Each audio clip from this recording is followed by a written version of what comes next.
dream destinations, exceptional cruises, polar adventures. Welcome to Beyond the Horizon, the podcast that takes you where the journey truly begins. A production of ÆRIA Voyages.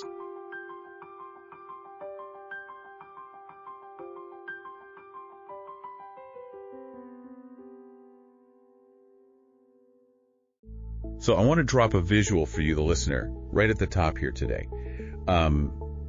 I want you to imagine that you're holding this really beautiful crystal flute. Okay, setting the scene, I like it. Right. And inside this glass is a highly curated, very specific French champagne. And I mean terroir specific. Oh, of course. Not just a brand name. Exactly. Like a wine chosen because it perfectly expresses the exact chalky soil of whatever specific vineyard it grew in. Right? Yeah. So the temperature of the glass is perfect. You're taking a sip. And while you're doing this, you are just casually drifting directly over the geographic North Pole. Just, a typical Tuesday afternoon. Right. You're just standing inside this hybrid electric icebreaker. It's this 31,000-ton machine, and it's just effortlessly crushing its way through multi-year sea ice. It's a crazy image. It really is.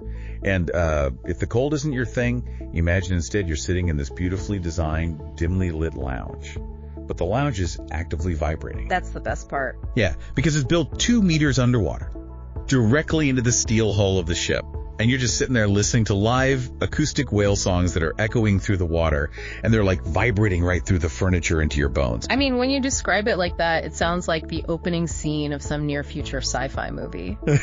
Or, I don't know, maybe the private aquatic lair of a supervillain. Yes. Totally a supervillain lair. But the wild thing is, we're actually looking at a tangible operating reality here. We have this comprehensive guide today from ÆRIA Voyages. Right, assembled by their specialist, Yvonne Junior Blanchet. Exactly. And it basically unpacked the operations of Ponant. So this isn't just, a surface level read of a travel brochure. It's not that kind of deep dive. No, definitely not. We're looking at a masterclass in how hardcore maritime engineering, a super rigid cultural identity, and honestly almost unfathomable capital investment have just collided to completely redefine ultra-luxury expedition travel. Okay, let's unpack this, because the underlying tension of everything we're looking at today is really the collision of 2 completely opposite worlds. Right. Usually when we talk about expedition travel, real geographic exploration, there is this assumed physical toll, Oh, absolutely. The discomfort is kind of the point. Right. You go mountaineering, you expect to freeze, you trek into the deep Amazon, you expect mosquitoes and really basic rations. Yeah. The trade-off for getting access to these remote corners of the earth has always been your own comfort. You paid in physical endurance. That was the proof that you actually did the expedition. Exactly. But the paradigm that Ponant has engineered basically shatters that completely. They've taken the raw brutality of the planet's most hostile environments, and they've wrapped it in this totally impenetrable bubble of high-end French gastronomy and bespoke service. Which sounds absurd on paper. It does. So to understand how they manage this without the whole operation feeling completely ridiculous, we really need to trace their origins. Because this company did not start in a corporate boardroom in Miami. Right, Miami being the epicenter of the modern mass market cruise industry. Exactly. They started in April 1988 in Nantes, France. Yeah. And it started with actual sailors. Which is a huge distinction. Right. Former French merchant navy officers, led by a guy named Jean-Emmanuel Sauvé. And that immediately changes the DNA of the company. I mean, if you start a company with hospitality executives, you get a floating hotel. Yeah, you get a resort on the water. But if you start a company with merchant navy officers, you get something fundamentally different. The French naval tradition is incredibly specific. It's built on meticulous calculations, strict hierarchy, and this obsessive respect for how volatile the ocean actually is. Well, yeah, that maritime rigor is essential. I mean, the merchant navy operates massive commercial vessels, right? Yeah. Freighters, tankers. Right, serious ships. Exactly. And they operate in conditions where a single miscalculation literally costs lives. So you don't survive in that field by just hoping for the best. You survive through absolute exactitude. Right, it's very calculated. And Sauvé and his team, they wanted to take that intense, disciplined operational standard and apply it to a boutique vision. Oh, interesting. Yeah, they wanted to recreate the intimacy of private yacht travel, but they wanted to run it with the uncompromising safety standards of a commercial maritime fleet. So it's like a yacht, but run by hardcore professionals. And their first manifestation of this was this tiny ship called Le Ponant, which launched in 1991. And when we say tiny, we mean a 3-masted sailing yacht carrying exactly 32 guests. That is incredibly small. So 16 staterooms, that's it. Which, in the context of the 1991 cruise industry, that was a super radical proposition. Really? Why was it so radical back then? Because the industry was already rapidly moving toward the megaship concept, putting thousands of people on these floating resorts just to drive down the cost per passenger. Oh, economies of scale. Exactly. So launching a 32-person yacht was this deliberate rejection of that entire model. It was basically a statement that the real value wasn't in volume, but in exclusivity and in routing. And okay, fun fact for you, that ship is actually still sailing today. Wait, really? The original one? Yeah. They renovated it back in 2019. The staterooms average about 20 square meters, which is a very respectable footprint for a sailing vessel. But the physical design of Le Ponant kind of dictated its entire business model from the start. How so? Well, because it's a relatively small sailing yacht, it has a very shallow draft. And just to clarify for you listening, the draft of a ship is just the vertical distance between the waterline and the absolute lowest point of the hull underneath the water. Right, the part you don't see. Exactly. If a massive ocean liner has a really deep draft, say 10 meters or something, it physically cannot enter shallow coastal waters without just grounding itself on the seafloor. Which is a bad day for everyone. A very bad day. But Le Ponant's shallow draft meant it could slip into these tiny hidden harbors in the Mediterranean or these little coral-ringed islands in the Indian Ocean that standard motor vessels just had to bypass. No, it is worth noting the engineering trade-off there. Oh, what's the catch? Well, while the shallow draft gives you that access to shallow waters, you still have those 3 massive sailing masts up top. Oh, right, the height. Yeah, your vertical clearance is super restricted, so there are certain ports with bridges or overhanging infrastructure that Le Ponant literally cannot access just because it's too tall. Oh, that makes sense. So it really is a highly specialized tool for a highly specialized route. Exactly. It's not a Swiss Army knife, it's a scalpel. I like that. So through the 90s and the 2000s, this company is evolving. They start building slightly larger motor vessels. And the corporate structure shifts a few times too. They get acquired by this massive shipping conglomerate, CMA CGM, and then later by Bridgepoint Capital. Right, so they're a solid, respected boutique operation at this point. Yeah, exactly. But then we hit the year 2015. And this is the inflection point where the story completely stops being about just a boutique French cruise line, and it becomes this study in macroeconomic luxury dominance. Oh yes, the 2015 acquisition by Groupe Artemis. Yes. This fundamentally altered the trajectory of the entire company. For context, Groupe Artemis is the investment holding company of the Pinault family. Which means we are talking about the owners of Kering. Exactly. The conglomerate that literally owns Gucci, Saint Laurent, Bottega Veneta. Sure. They own Christie's Auction House. They even own Chateau Latour, which is one of the most prestigious wine estates on the planet. It's a portfolio defined by absolute uncompromising luxury. Totally. And when a conglomerate of that scale acquires a maritime operation, the shift isn't just about slapping a new logo on the letterhead. It changes the fundamental limitations of naval architecture. What do you mean by that? Well, building ships is one of the most capital-intensive industries on Earth, right? A mid-sized cruise ship costs hundreds of millions of dollars. To actually innovate, to build propulsion systems or hull designs that have literally never existed before, you need an R&D budget that a small, independent company just cannot sustain. Not without risking bankruptcy. Right, it's just too expensive to experiment. It's like taking a brilliant independent filmmaker who makes these incredibly tight, precise $2 million indie thrillers. Right? Yeah, I see where you're going with this. And suddenly a major studio walks in and says, here is a $400 million Marvel budget. Do whatever you want, but make it massive. That's a perfect analogy. The resources become essentially infinite. But looking at this from a brand perspective, it brings up this huge risk. Yeah. I mean, if you have a company founded by gritty sea salt merchant navy officers and you suddenly inject it with the people who manage Gucci fashion shows, doesn't the company risk losing its soul? Doesn't the expedition just become a floating runway? That is the exact tension that kills so many corporate acquisitions. Usually the acquirer comes in and just sands down all the unique edges of the target company to make it more palatable to a broader market. Make it mainstream. Exactly. But what the Pinault family did was remarkably astute. They didn't strip away the merchant navy discipline, they weaponized it. Oh, wow. Weaponized it how?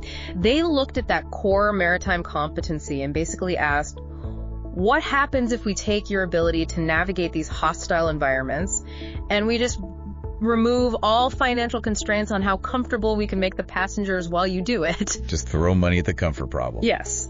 They used their capital to initiate this massive arms race in fleet evolution. And that resulted in 4 distinct generations of ships that actively defy how the rest of the cruise industry operates. Okay, let's track that evolution, because the physical progression of these ships basically tells the whole story. So we already talked about Generation 1, that original 32 guest sailing yacht. Then we get to Generation 2, which was built mostly between 2010 and 2015.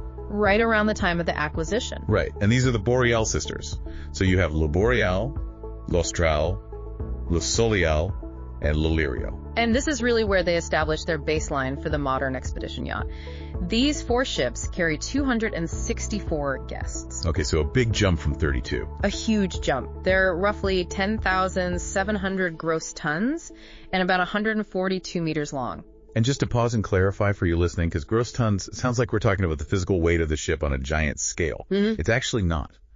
Gross tonnage is a measure of internal volume. Right, the enclosed space inside the ship. Exactly. It gives you an idea of how much physical room the passengers actually have to move around. Which is a crucial distinction, because at 10,700 gross tons for just 264 guests, that space ratio is incredibly generous. It's not cramped at all. Not even a little. Yeah. And structurally, every single stateroom on these ships, outside of the absolute entry-level ones, features a step-out private balcony. And the interior design ethos was really locked in here too. It's very contemporary French, pale woods, a lot of natural light, very understated elegance. So you're not going to find the neon lights or the massive casinos or like the indoor water parks that you see on the mass market ships. Definitely no water parks. It's designed to feel like a private club, not a floating amusement park. And 264 guests proved to be this really effective sweet spot. Like, it's large enough that you can have multiple dining venues and comfortable lounges, but it's small enough that you can still pull into narrow fjords or navigate those complex archipelagos in the polar regions. Right, using fleets of inflatable Zodiac boats to actually take people ashore. But here's where it gets really interesting, because then we move to Generation 3, the Explorer class. These are 6 ships launched between 2018 and 2021. So this is firmly post-acquisition. Exactly. This is the Artemis money fully deployed. And what do? They build ships that are smaller than the generation before them. Which is fascinating, because this strategic decision basically breaks the cardinal rule of cruise economics. Which is bigger is better. Right. Usually, yes. As a company gets more capital, they build bigger.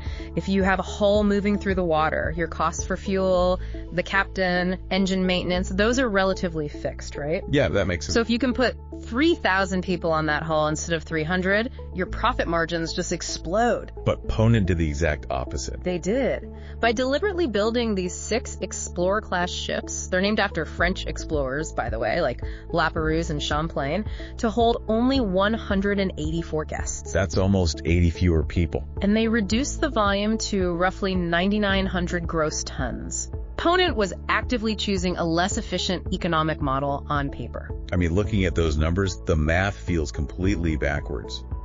If you build a ship that holds roughly 100 fewer people than your previous ships, you are deliberately destroying your own margin. Unless you're charging an astronomical premium for something else. So what is the asset they traded all that passenger volume to get? Access. Pure, uncompromising geographical access. By shrinking the ships, they reduce the draft even further. So these ships can slide into coastal inlets, shallow coral atolls, remote river mouths, places that even the 264 guest ships would literally scrape the bottom on. Wow. Furthermore, these specific hulls are built to a Polar Class 6 specification. Okay, let's define that. Because hull classifications sound like dry engineering, but they literally dictate exactly where you are legally and physically allowed to go on the planet. Right. So the International Association of Classification Societies has a scale for ships operating in ice. Polar Class 6, or PC6, means the hull is reinforced with thicker steel and closer structural framing. It's specifically designed to operate in summer and autumn polar waters where you encounter medium first-year ice. So it's not a full-on icebreaker. No, it's not meant to smash through solid glaciers, but it can safely navigate through broken ice flows that would easily puncture the hull of a standard Caribbean cruise ship. So they sacrificed passenger capacity to gain the physical ability to push deeper into the ice and shallower into the coastlines. Precisely. And they also loaded these ships with dedicated science officers and massive complements of Zodiacs. Which tells us something really interesting about how this specific target demographic views wealth, don't you think? Like, for this level of consumer, the ultimate luxury isn't scale anymore. It's not about having access to a theater that seats 3,000 people or a dining room with 40 chandeliers. No, because scale implies crowds. And in the natural world, crowds are the enemy of experience. Oh, that's a great way to put it. The modern ultra-luxury consumer defines luxury as the ability to go where large groups mathematically cannot follow. Right. Consider the logistics of an Antarctic landing, for example.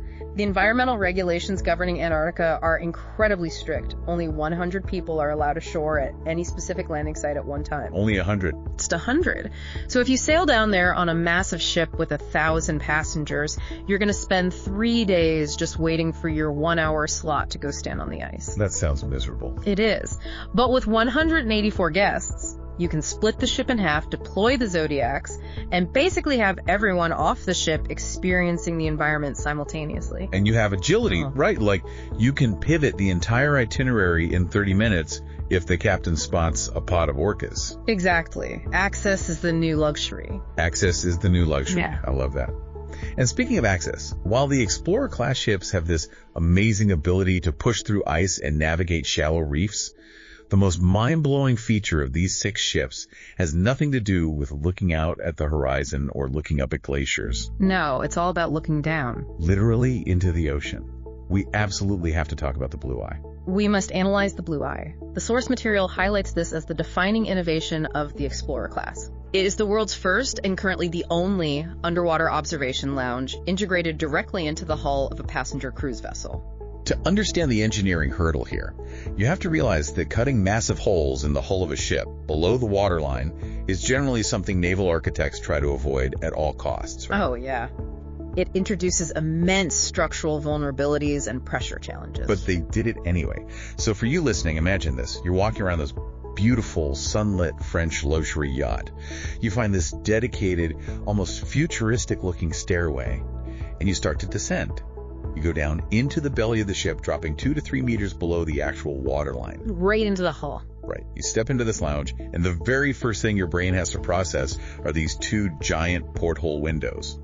But they aren't small, round, brass portholes. They are massive.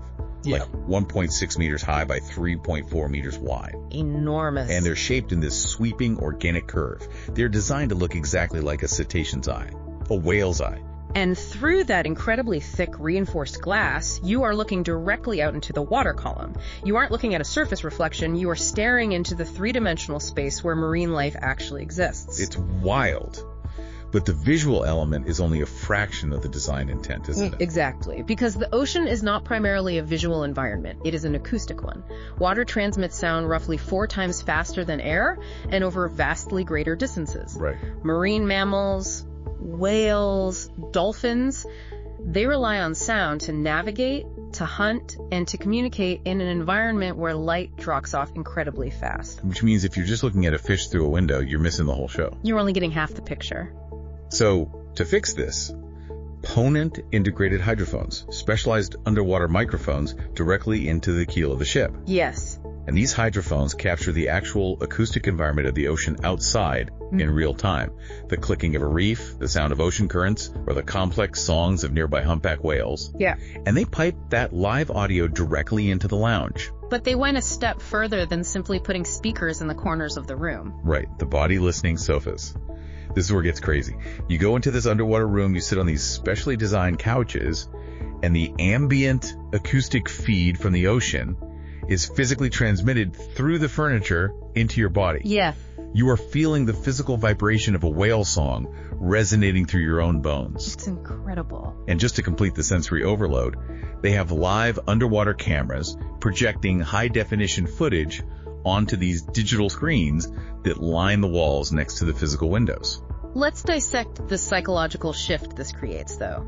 Because traditional ocean travel, no matter how luxurious, renders the passenger a passive surface observer. What do you mean? Well, you stand on a beautiful teak deck holding a cocktail, you look out at the water, and maybe you get lucky and see a dorsal fin break the surface for 2 seconds. You are fundamentally separated from the ecosystem by the steel barrier of the ship. You are an outsider looking in. You're just skimming the top. Exactly. What the Blue Eye accomplishes is a transition from passive observation to active participation. By capturing the acoustic data and translating it into tactile vibration, the architecture forces a multi-sensory connection. That makes total sense. Think of the contrast. Imagine the ship drops anchor in a pristine Polynesian lagoon. Instead of just seeing the turquoise water from above, you go down into the hull, you watch reef sharks slide past the window, and you physically feel the ambient hum of the reef. Wow. Or, conversely, you are drifting alongside an Antarctic ice shelf. Right. You go below, and you don't just see the submerged blue ice, you hear the haunting, physical groaning and cracking of the ice compressing underwater, and it's vibrating through your seat. Okay, I am in absolute awe of the mechanics of this, but I do have to play devil's advocate for a second here. Go for it. When you describe descending a dark staircase into the belly of a ship, below the waterline, to sit on a vibrating piece of furniture and look out a whale-shaped window, my brain immediately screams, James Bond villain. I get that. It sounds like a gimmick, you know? Like the ultimate, over-the-top, slightly absurd luxury parlor trick cooked up by a marketing department with an unlimited budget. Yeah. So my question is it just a parlor trick? Or does sitting on a vibrating couch actually change our fundamental understanding of nature? It is a totally valid critique. The line between a profound educational tool and a luxury parlor trick is very thin. Exactly. A gimmick is a feature designed purely to generate press without offering any substantive value to the user. But the design process of the Blue Eye involved marine acousticians and specialized architects. Real scientists. Real scientists. Because humans are overwhelmingly visual creatures, our understanding of the ocean is naturally biased and deeply limited. We tend to think of it as just this silent blue void. Right. By engineering a space that forces us to experience the ocean acoustically and vibrationally, which is precisely how the apex predators of that environment experience it, you are offering an authentic biological translation of the ecosystem. Oh, I see. It forces a cognitive shift. It breeds empathy by allowing you to experience their habitat on their sensory terms, not yours. Wow. So while it is unequivocally a feature of extreme luxury, its underlying premise is rooted in deep environmental science. Okay, that reframing completely changes how I view it. You're stepping into their sensory reality. I love that. Yeah. But as incredible as the Blue Eye is for mastering the world beneath the waves, Ponant was already looking at a much more violent, hostile frontier. They were. Because the Explorer-class ships are amazing. But the final ship in this fleet evolution, this ship was designed to completely conquer the absolute most unforgiving surface environments on the planet. Yes. We must turn to the true outlier, not just within the Ponant fleet, but within the entire global cruise industry. Le Commandant Charcot. Exactly. The crown jewel of ice and silence. It launched in 2021. The hull was built in Romania, and it was outfitted and finished in Norway. And it's named after Jean-Baptiste Charcot, who was this legendary French polar scientist. Right. And the raw statistics on this machine are staggering. It's 150 meters long, 31,757 gross tons. It carries 270 guests, but it requires an astonishing 190 crew members just to operate it. Which is a crazy ratio. Yeah. It carries a fleet of 16 Zodiacs, and it holds a title that no other ship in the world holds. It is the world's first and only luxury hybrid electric polar exploration vessel. And the defining characteristic we really need to unpack here is its hull classification. Earlier, we discussed the Explorer class being Polar Class 6. Right. Le Commandant Charcot is a Polar Class 2 icebreaker. Okay, how massive is the jump from PC6 to PC2? It is the difference between driving a reinforced SUV on a snowy road and driving a military tank through a concrete wall. Holy cow. A Polar Class 2 designation means the vessel is engineered to navigate continuously through moderate multi-year ice. What exactly is multi-year ice? It's ice that has survived multiple summer melts. It's drained its brine and it's become incredibly dense. The Charcot can go through that, and thick first-year ice in all seasons. Wow. And it doesn't just bump the ice out of the way. The hull is shaped and reinforced so that the immense forward thrust of the ship drives the bow up onto the ice shelf. Wait, it goes on top of the ice? Yes. And then the sheer, crushing 31,000-ton weight of the vessel presses down, fracturing the ice beneath it. It is an act of violent, sustained brute force. Which unlocks geographical coordinates that are practically mythical. Yeah. Because of that PT2 rating, this passenger ship actually reaches the geographic North Pole. Yes. 90 degrees north, the exact top of the spinning globe. It reaches the North Pole of inaccessibility, which is the point in the Arctic Ocean furthest from any landmass. Incredible. And in the south, it accesses the deep Antarctic, punching through the ice of the Weddell Sea and the Ross Sea to reach these isolated emperor penguin colonies that remain completely physically off limits to any other luxury vessel on Earth. You literally cannot get there unless you can break the ice. But the brute force of the hull is really only half the engineering marvel here. What's the other half? The propulsion system. That is what makes it revolutionary. The Charcot utilizes a hybrid system combining LNG, liquefied natural gas, with massive electric battery banks. Let's break down the LNG part first. Why is that a big deal? So standard cargo ships and older cruise ships, they burn heavy marine fuel oil, which is essentially the thick, highly polluting dregs of the oil refining process. Oh, gross. It produces massive amounts of sulfur oxide and particulate matter. LNG, on the other hand, is natural gas that has been supercooled to minus 162 degrees Celsius. Wow, okay. That shrinks its volume by a factor of 600, allowing it to be stored as a liquid in these massive insulated cryogenic tanks inside the ship. And that's better for the environment. Huge difference. When it burns, it virtually eliminates sulfur oxide emissions, and it drastically reduces carbon emissions and particulate matter. Which is super important down there. Critical. In those pristine, highly sensitive polar environments, removing that black soot from the exhaust is essential. Because if soot settles on white ice, it accelerates melting by absorbing solar heat. Ah, right. It turns the ice dark so it absorbs more sun. That makes sense. So it's a massive leap forward environmentally. But then you pair that clean-burning LNG with the batteries, and the source material says the ship has 5 megawatt hours of electric batteries on board. 5 megawatt hours is a colossal power bank. I mean, managing batteries of that size in polar environments is a staggering thermal engineering challenge. Extreme cold severely degrades battery performance, as we know. Like when your phone dies in the snow. Exactly. So they require highly complex active thermal management systems just to keep the cells at an optimal operating temperature while the air outside is 30 below zero. And what does that 5 megawatt hour battery actually allow the ship to do? Yeah. I imagine it's not just to keep the lights on while the engines are off. No, the batteries serve multiple functions. First, they handle peak load shaving. What does that mean? When an icebreaker hits a particularly thick ridge of ice, the engines need a sudden, massive surge of power. Instead of having to fire up an additional massive generator, which takes time and burns excess fuel, the battery instantly dumps a surge of power into the propulsion pods to push the ship through. Oh, that's smart. But the most profound capability is what Ponant calls zero emission mode. This is the part that blows my mind. Because of these batteries, this gargantuan 31,000-ton steel leviathan can shut down its LNG generators entirely. Wow. And it can sail short distances operating on pure electric power. Wow. It moves through the water in absolute total silence. Zero engine noise, zero exhaust. Zero mechanical vibration transferring from the engines through the hull into the water. It's like taking noise-canceling headphones, but applying the concept to a 30,000-ton building floating in the ocean. That is a brilliant way to describe it. The environmental impact of that is just incredible. Think about approaching an emperor penguin colony deep in the Weddell Sea. These animals have evolved in a world of wind and ice, right? They have almost zero interaction with human machinery. Right. So if you approach them in a standard diesel ship, the low-frequency rumble of those massive engines acts like a shockwave. It travels for miles underwater and through the ice. It causes intense physiological stress to the wildlife. It alters their feeding and mating behaviors. But the Charcot can cut its engines miles away, switch to the 5-megawatt battery, and simply glide silently through the broken ice. It removes the acoustic trauma of human presence. Precisely. It is an unprecedented intersection of hardcore conservation science and ultra-luxury excess.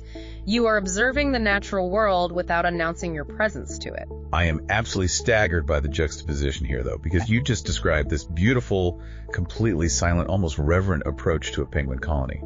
But now we have to look at the interior of this machine. The interior. Yeah, we have 135 staterooms. The absolute entry-level room is 20 square meters with a sliding bay window. But if you move to the top of the ship, the owner's suite, the dimensions of which defy maritime logic. It's 115 square meters of interior space, but it comes with a massive 186 square meter private terrace. It's larger than most luxury apartments in major cities. Seriously, there are 4 duplex suites, 94 square meters each, spread over 2 decks, featuring their own private jacuzzis and terraces. The ship has 3 distinct restaurants, a gastronomic venue, a high-end grill, and a Lido buffet. It has a 262 square meter observation lounge with panoramic windows. It even has fully functional scientific laboratories on board where guest scientists conduct real oceanographic research. So we must address the sheer cognitive dissonance of this design. Yes. You have this massive steel prow violently smashing its way through 3 meters of multi-year ice at the absolute top of the world. The environment outside the hull is lethally cold, literally trying to crush the ship. But inside, behind incredibly thick insulated glass, someone is literally sitting in a private heated jacuzzi on a huge terrace, waiting for a white-gloved waiter to pour them a glass of vintage Bordeaux. It's the equivalent of strapping a luxury penthouse to the roof of a military tank and driving it into a war zone. Strapping a penthouse to a tank is the perfect analogy, and yes, the dissonance is profound. How do people even process that? Historically, to stand at the geographic North Pole required extreme physical suffering, frostbite, and a high probability of death. True. Today, it requires a minimum of 37,000 euros and an appreciation for fine wine. You are entirely shielded from the brutality of the environment by a manufactured bubble of hyper-luxury. Right. The risk of that dissonance is that the experience becomes absurd, that the sheer opulence overshadows the profound nature of the geography outside the window. So how does Ponant bridge that gap? How do they stop the ship from feeling like a giant floating contradiction?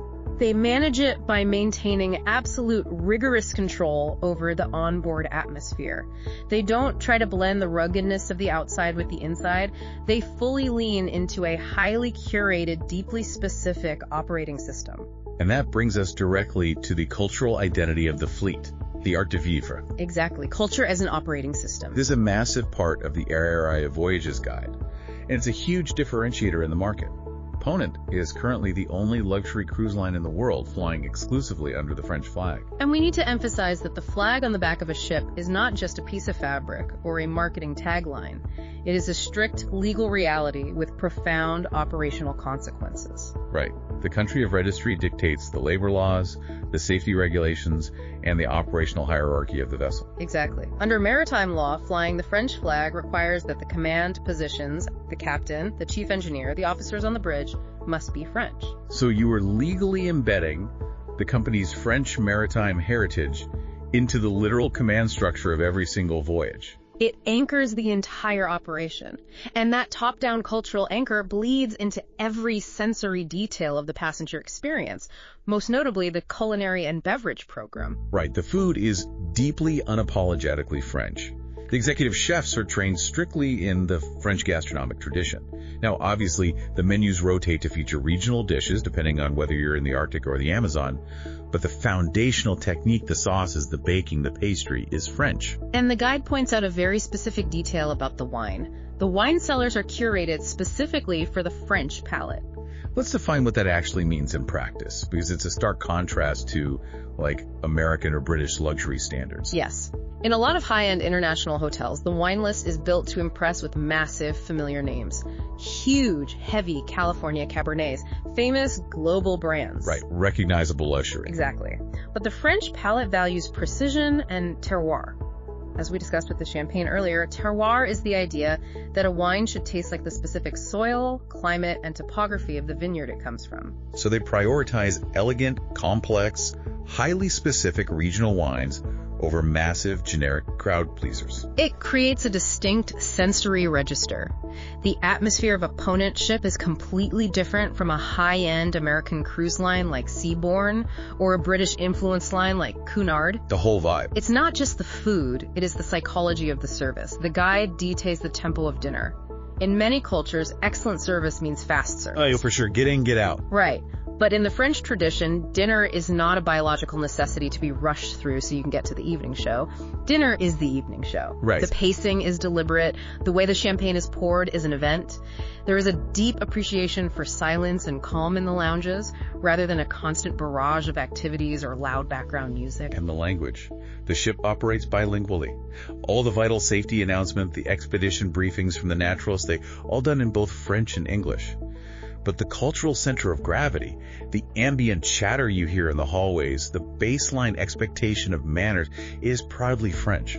We must highlight how a national identity acts as a polarizing filter for clients in the ultra-luxury market. Polarizing?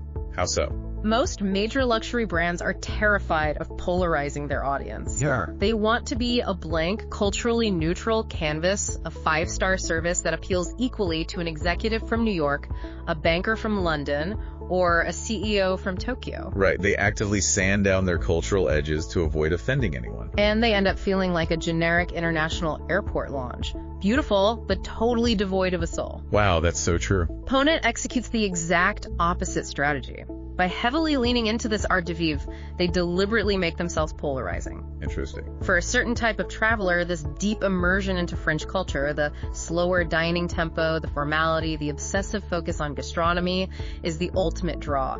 It elevates a cold polar expedition into a sophisticated intellectual and culinary journey. Yeah, but for others. Exactly. For others, that same formality, the extended dinners, or simply being surrounded primarily by the French language might feel constraining, overly formal, or simply unfamiliar. So they are actively choosing not to appeal to everyone, which is a terrifying business decision, but incredibly effective when it works. It really is like walking into a highly authentic, generations-old Parisian bistro. Perfect comparison. You sit down, and they serve you the dish the chef has spent a lifetime perfecting. If you ask them to change the sauce or bring you ketchup, they aren't going to do it. They will not bring you ketchup. They are offering a highly specific, curated vision of perfection. But for you listening right now who might be considering dropping a massive amount of money on a trip like this, how do you figure out if you're the ketchup traveler who wants ultimate customization and familiarity, or the terroir traveler who wants to surrender to this curated French experience? It requires a brutally honest self-assessment of what you actually value when you travel versus what you think you should value. Oh, that's deep. Are you looking for the largest portions, the most familiar entertainment, and a crew that anticipates your desire for a cheeseburger at 2 a.m.? Or are you seeking an aesthetic and culinary education that runs parallel to your geographical exploration? Right. If you view dining merely as a functional pit stop between zodiac excursions, the deliberate 2-hour pace of a Ponant dinner will undoubtedly frustrate you. For sure. But if you view gastronomy, nuanced wine pairings, and refined formal service as integral components of the joy of travel, the Ponant operating system becomes a perfect, seamless fit. Know thyself before you book. That is fantastic advice. But it's also crucial to point out that Ponant doesn't just apply this strict French cultural lens to the ice caps in the North Pole. No, not at all. They apply this exact same operating system to the entire globe. The area voyages guide maps out their itineraries, and their strategy for global expansion is incredibly aggressive. The sheer breadth of their geographic footprint is unmatched in the ultra-luxury expedition sector. They are not a regional specialist, they are a global apparatus. They really are. I mean, the guide details how they cover the map. We mentioned the geographic North Pole in July and August. Those trips launch from Svalbard. And just to give you listening a baseline, those specific North Pole runs start at around 37,670 euros per person. Wow. But they also cover the deep Antarctic. They cover the wider Arctic, including extensive routes through Greenland and Iceland. They have ships in the Mediterranean weaving through the Greek Isles. They sail the dramatic Norwegian fjords. They were in the Indian Ocean. And very significantly, through an acquisition in 2025 of a company called Aqua Expeditions, they are now deploying this luxury model deep into the Amazon River system and the Galapagos Islands. They have essentially blanketed the planet with this French luxury expedition model. Yeah. But there is one specific region where their deployment strategy becomes an absolute masterclass in market segmentation. French Polynesia. The Paul Gauguin strategy. Yes, this requires us to look at how they utilize different assets within their portfolio. So Ponant actually owns a separate brand called Gauguin Cruises, which was founded back in 1998. They operate a single ship, the MS Paul Gauguin. It carries 330 guests. And Polynesian geography is very specific. Right, you have these high volcanic islands surrounded by shallow, fragile coral lagoons. So the Paul Gauguin was built specifically with a very shallow draft to navigate inside those reefs safely. But the massive differentiator of this ship is its deep cultural integration. Tell me about that. They employ Les Gauguin and Les Gauguin, who are local Polynesian musicians, dancers, and storytellers who literally live on the ship. They act as full-time cultural ambassadors. So it provides a deeply immersive, traditional luxury experience of the South Pacific. It is the classic, relaxed, culturally rich Polynesian dream. But then the guide notes a massive shift happening in 2026. Ah, yes. From September 2026 through March 2027, Ponant is bringing one of their Generation 3 Explorer-class ships, the Le Jacques Cartier, directly into French Polynesia to sail alongside the Paul Gauguin. This is a brilliant, highly calculated maneuver. Let's unpack the mechanics of this dual ship strategy. Ponant is taking two completely different physical assets with two completely different operational philosophies and deploying them to the exact same geographical coordinates. They're offering two different lenses to view the exact same islands. Precisely. If you book the Paul Gauguin, you are choosing a deep, traditional cultural immersion. You are engaging with local Polynesian ambassadors. You are enjoying supreme, relaxed comfort, anchoring in the classic Bora Bora or Moria lagoons. It is the definitive, ultra-luxury resort experience on water. But if you book the Jacques Cartier... If you choose the Jacques Cartier, you are choosing a hardcore expedition. You are bringing a Polar Class 6 reinforced hull and a fleet of Zodiacs to the tropics. The focus shifts entirely. Completely. Instead of cultural ambassadors, the ship is loaded with specialized marine biologists and naturalists. The excursions are rigorous, Zodiac-based explorations of remote, uninhabited atolls. And crucially, it brings the Blue Eye Underwater Lounge into one of the most biodiverse, visually stunning reef systems on the planet. That is wild. You could literally have two people fly into Tahiti on the exact same day, sail the exact same waters, and have two entirely different vacations. One is a cultural, deeply relaxed resort dive, and the other is a hands-on, scientific, acoustic underwater expedition. What this highlights is a fundamental evolution in the landscape of luxury travel. The physical note of exploration, the exact technological and cultural lens through which you view a place, has become just as important, if not more important, than the destination itself. You are no longer just buying a geographic ticket to Tahiti. You are selecting the specific sensory and educational framework of your reality while you are there. So what does this all mean for the listener? Like, if I'm sitting here looking at this incredible, dizzying menu of options, smashing through Antarctic ice, hovering over a Polynesian reef in an underwater lounge, sipping terroir-specific wine, and I'm looking at spending tens of thousands of dollars, how do I make a logical choice? Right, how do you decide? How does Ponant actually stack up against the other giants in the water? We need to look at the hard economics and the technological arms race of the ultra-luxury cruise sector. It is a fiercely competitive, highly capitalized landscape, and comparing the financial models directly can be a complex exercise in spreadsheet math. We must start by defining the concept of all-inclusive, because in the cruise industry, that term is highly malleable. Oh, extremely malleable. All-inclusive on a mass market ship usually just means your basic food and a tiny cabin. But the A Joya Voyages guide breaks down exactly what Ponant includes in their fare, and it is remarkably comprehensive. All of your meals are included, spanning all the different restaurants. The open bar is included, and we aren't talking about cheap well liquor. We are talking about fine wine, champagne, premium spirits, complex cocktails, and specialty coffees, available all day and all night. Which is a massive economic factor. On many luxury lines, if you are paying $20 for a cocktail and you have 3 a day over a 2-week cruise, that radically alters your final bill. Absolutely. Beyond the food and drink, they include all the standard shore excursions, including the rigorous Zodiac landings, which are the entire point of the expedition. What else? The Wi-Fi is included. The gratuities for the crew, which can run hundreds of dollars on other lines, are completely baked into the fare. All port taxes are covered. You even get a high-end Ponant expedition parka to take home. That's a solid list. But here is the massive inclusion, the one that really shifts the financial calculus. For their Antarctic expeditions departing from South America, Ponant frequently includes the private charter flights from Buenos Aires down to Ushuaia, which is the staging port at the tip of Argentina, plus a pre-voyage luxury hotel night. That specific logistical inclusion is critical for a consumer to understand when running a comparative analysis. Definitely. When you look at a brochure, a competitor might advertise a lower headline fare for an Antarctic voyage. But if that competitor forces you to independently navigate the commercial flight logistics to the end of the Earth, pay for your own hotels, and then charges you daily for premium alcohol and crew gratuities, the true out-of-pocket cost quickly equalizes. Or often tips heavily in Ponant's favor. You really have to do the granular spreadsheet math to find the true cost. Now, to be totally transparent, what isn't included? Right, there are always exclusions. The spa treatments are extra, though just using the pool or the fitness center is free. If there is a highly specialized, ultra-premium excursion, maybe a private helicopter tour hired from a local port, that will cost more. And if you want the absolute top-tier, ultra-rare vintage wines or incredibly old cognacs that aren't on the standard premium list, you'll pay for those. But essentially, once you step on board, your wallet goes in the room safe and stays there. Exactly. So that establishes the economic baseline. But the true battleground in this sector isn't just the bar tab. It is the physical capabilities of the ships.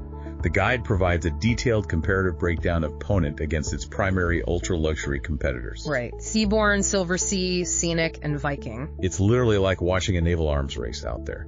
Everyone is trying to outbuild the others with wilder toys and heavier steel. Let's dissect the different philosophies of exploration, starting with Seabourn Expedition. Seabourn's expedition ships, the Venture and the Pursuit, carry 264 guests.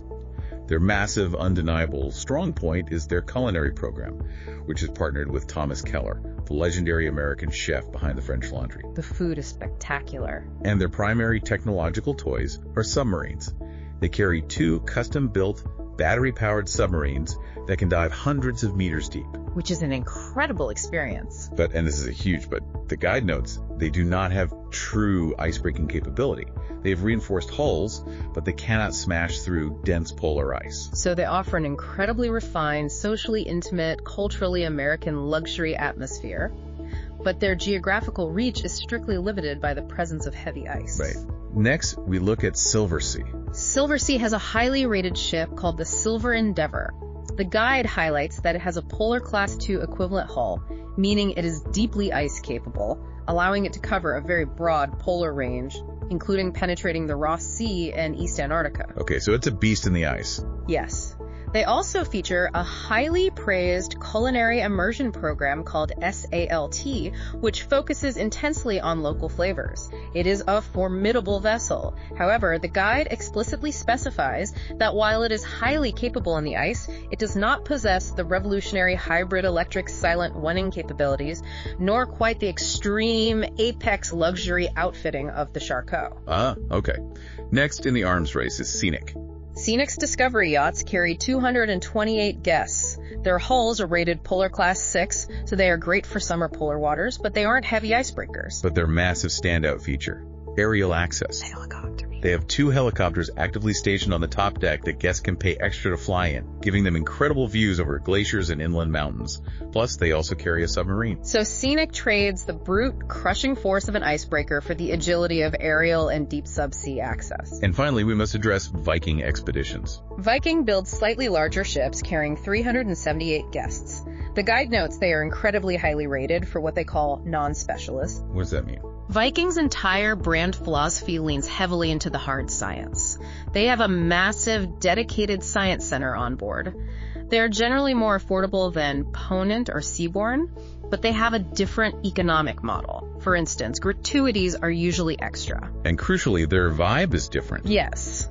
Most importantly for our comparison, they have a completely culturally neutral, Scandinavian-inspired atmosphere.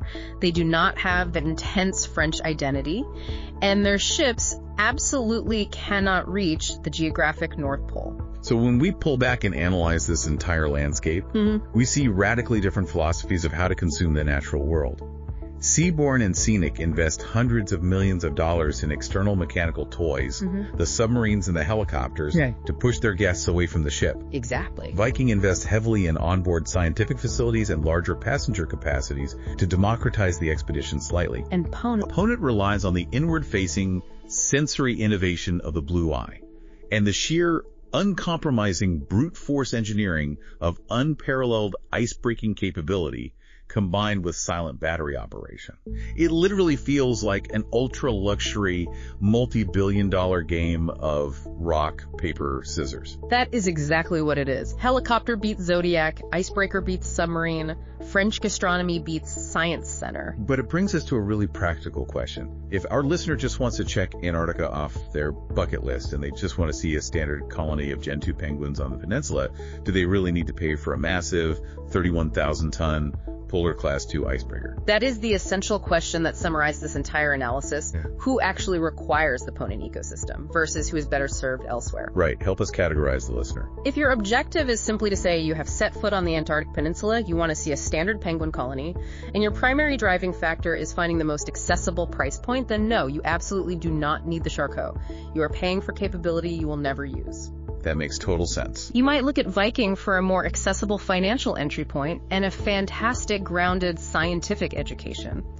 If your dream is to soar over massive inland glaciers and get aerial photography, you must choose Scenic because you need the helicopters. And if you want to go deep underwater in a submarine and then eat a dinner designed by Thomas Keller, you go Seabourn. Exactly. But if your travel imperative demands the absolute uncompromising extremes of the planet, if your goal is to physically stand at the exact coordinate of the geographic North Pole, or if you demand to penetrate deep into the treacherous ice of the Weddell Sea to witness elusive emperor penguins in their most untouched habitats, then the market has made the choice for you. Wow. Ponant Charcot is literally the only vessel in the commercial luxury market engineered to survive that journey. Because they are the only ones with the hybrid icebreaker. Yes. Furthermore, even if you are looking at their non-icebreaker, warm water itineraries, the cultural filter remains paramount. Right, the French aspect. If you are a deep Francophile, if the idea of a terroir-driven wine list, French naval officers, and a deeply curated formal art de vivre is essential to your definition of luxury, then Ponant is your undisputed home on the water. But if you prefer a more generalized, culturally neutral, highly customized, American-style luxury atmosphere, you might find the intense French immersion of Ponant to be isolating rather than elevating. That is such a spectacularly clear breakdown. It all comes back to exactly what we said earlier. Yeah. Knowing your own travel persona, you have to know what kind of luxury actually brings you joy, rather than just what looks good on a brochure. Precisely. It is about aligning your capital with your exact psychological and geographical desires. Well, this has been an absolutely incredible journey today. I mean, we have traced the evolution of a company that started with a tiny 32-person, 3-masted sailing yacht in 1988. A passion project driven by the strict, uncompromising rigor of French merchant navy officers. And we've watched it transform, fueled by the massive, limitless capital of a global luxury conglomerate, into a fleet that features a 5-megawatt-hour battery-powered icebreaker, literally crushing its way to the absolute top of the world. And through that massive scale of evolution, they have managed to maintain an uncompromising, rigid dedication to their French maritime heritage, their hospitality, and their culinary excellence. They didn't dilute their brand, they magnified it. It's an amazing story of scaling ambition by knowing exactly who they are and exactly who their customer is. So, to you, our listener, as you think about your next great adventure, you have to evaluate your own travel persona. Do you want the curated, highly specific art de vivre? Do you crave the absolute most extreme geographic access on the planet? Or do you want a more generalized, familiar luxury experience? It is ultimately a decision about what sensory and cultural lens you want to use to view the world. But before we close today's deep dive, I want to leave you with a final, lingering question to mull over, something that builds on everything we've discussed today about the rapid advancement of technology and the definition of access. I'm ready. Lay it on us. We have established today that Ponant has successfully engineered a mechanical and logistical system to bring 270 people, swathed in unimaginable, climate-controlled, extreme luxury, to the most fragile, silent, and previously inaccessible coordinates on Earth. Right. Places like the exact geographic North Pole or the deep emperor penguin colonies of East Antarctica, they have literally conquered the ice and the silence. But as this luxury technology continues its relentless march, engineering away every element of physical discomfort and danger from the globe's final, pristine frontiers, what happens when extreme isolation becomes a mass-produced, commercially available luxury commodity? Oh, wow. That hits hard. Does the sheer act of observing the pristine, untouched wilderness from inside a heated, vibrating underwater lounge with a crystal glass of terroir-specific champagne in hand fundamentally change the nature of what it means to be an explorer? Or, through all this brilliant engineering, have we simply created a beautiful, gilded, impenetrable terrarium from which to safely view a world we no longer truly touch? That is a massive amount to think about. That historical idea of what an expedition is supposed to be, of the physical toll it's supposed to take, is just completely broken by this technology. We are navigating the muddy, incredibly comfortable waters of modern exploration, but wow, the philosophical questions beneath those waters are endlessly fascinating. Thank you so much for joining us on this deep dive. We really hope you enjoyed exploring the absolute furthest reaches of the globe with us today. Keep asking those big questions, keep looking beyond the horizon, and we will catch you on the next deep dive. You've been listening to Beyond the Horizon, the podcast by ÆRIA Voyages. The full article for this episode is available at www.ariavoyages.com. Remember to like, share the podcast, and leave a review to help promote our work. Subscribe to the channel so you don't miss anything. Until next time, safe travels.